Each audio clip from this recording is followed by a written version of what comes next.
Hello, today we are talking about water in the atmosphere and clouds, so humidity and clouds. This is a review video, so it's going to move really quickly and we have a lot of goals. But because you should be already pretty familiar with this information, then that hopefully won't be a problem. So let's go ahead and share some slides with you. So you have 5 goals again for this video. So take a second, pause, write them down, because this is what you should be able to do by the time we're done with this video and this set of lessons that accompanies it. All right, so first things, understanding water vapor and how it behaves in different conditions is really key to understanding all of the atmospheric processes. So the first thing we need to know about is state changes, particularly state changes of water. And those are caused by latent heat. Latent heat is the heat that is absorbed by the substance, but it does not cause a change in temperature. It just causes it to move from one state to another. So, humidity is the amount of water vapor in the air. And when we say the air is saturated or it's reached its saturation point, that is the point at which the air contains the maximum quantity of water vapor that it can hold at any given temperature and pressure. So basically, the air molecules are holding as much water as they can possibly hold. So warm air contains much more water vapor than cold air when it's saturated, which, living in North Carolina, I think you all should be pretty familiar with that, because in the winter it's kind of dry and your skin gets kind of dry, and then in the summertime it's super hot and humid, and you walk outside and you start sweating. So air must be saturated for condensation to occur, and so that means that air must be saturated for clouds to form. So saturation is really important. All right, and then we talk about relative humidity.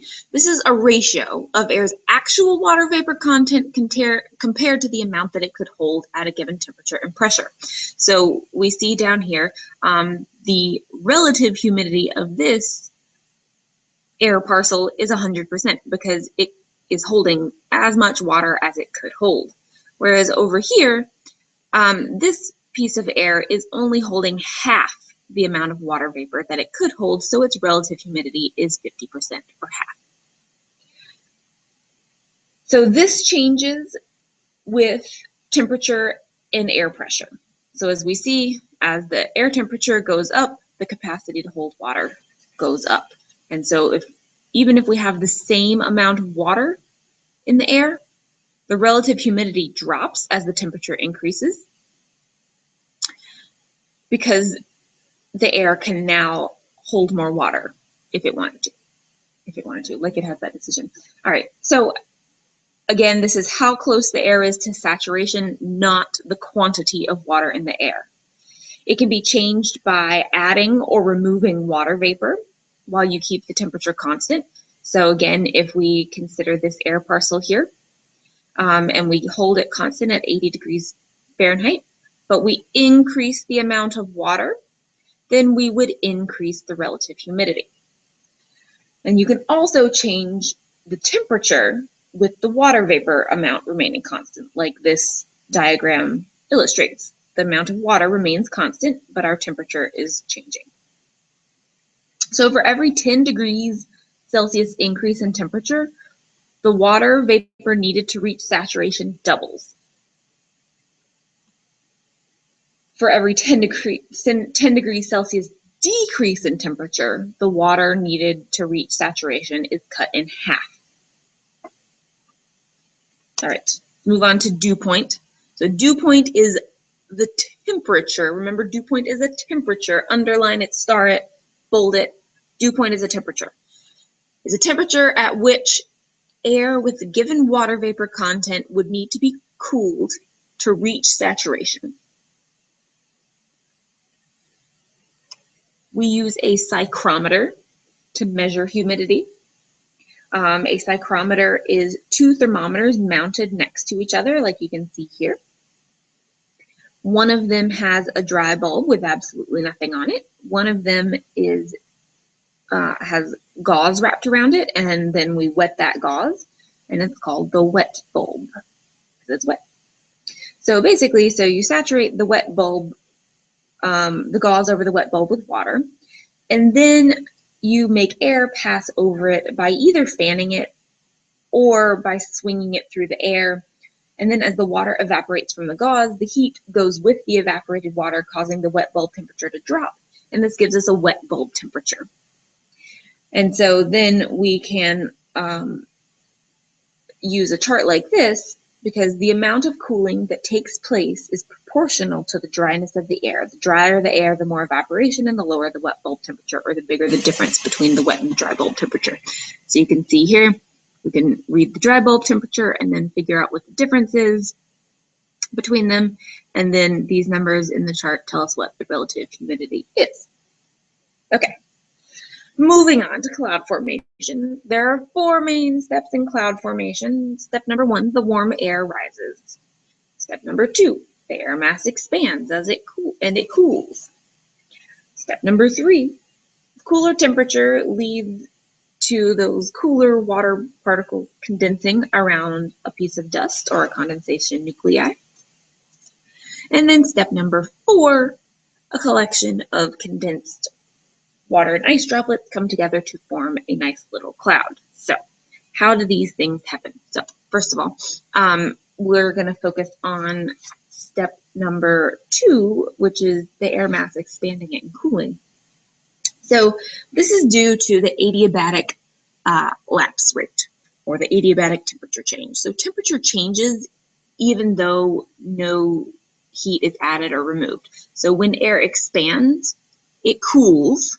So we can see it's getting bigger here. It cools because there's more space for the molecules, so they're not colliding with each other as much. And so there's not as much heat being created. And as we travel up in the atmosphere, we know that there's less pressure. So that's less things squishing the air molecules together, less forces squishing the air molecules together. So those air molecules can expand because they don't have as many forces squishing them together. When air is compressed, it warms because there's less space for the molecules, so we get more collisions, more heat. So as we travel down in the atmosphere, closer to the surface of the Earth, there is more pressure. And so there's more forces squishing air molecules together and forcing them to collide and be warmer. The adiabatic temperature change occurs at a very predictable constant rate. The wet adiabatic rate is a slower rate of cooling for saturated air.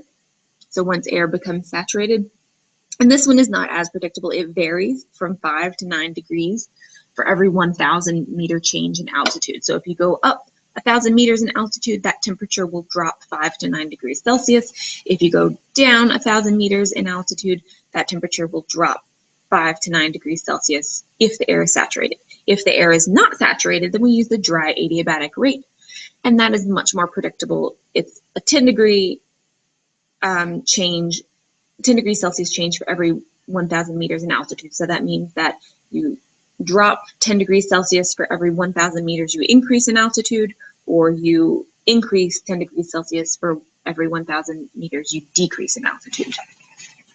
Okay, so now we need to figure out how that air is lifted so that it can rise. In step number 1. So there's 4 mechanisms. The first one is orographic lifting. So this is forcing air to travel up and over elevated landforms such as mountains. As it's traveling up and over, that adiabatic cooling that we just talked about occurs as the air travels up and over the mountain. The cooled air forms clouds once it gets high enough and saturated, and then that increases precipitation on one side of the mountain, which is the windward side. The second way that air masses can be lifted is frontal wedging. So this is when masses of air with different temperatures and humidity and pressure characteristics collide. That's called a front. So we've called this line right here a front. Cooler, denser air sticks close to the ground, and it acts as a barrier. That warm, less dense air must rise up and over. So as the warm air rises up and over the cool air mass, the adiabatic cooling occurs. We get clouds forming and precipitation happening. The third way is convergence. So basically when air and the troposphere is flowing towards each other, they collide and they can't really go down because there's a solid surface down, but they can go up and that causes lifting. And then local convective lifting is when pockets of air are heated more than the surrounding air during hot summer days. And this is responsible for the afternoon thunderstorms that we get a lot in the summertime. Okay, so there we go. Really quick overview of humidity and how clouds form. We'll do some activities in class to kind of reinforce this and make it stick in our brains. All right, see you in class.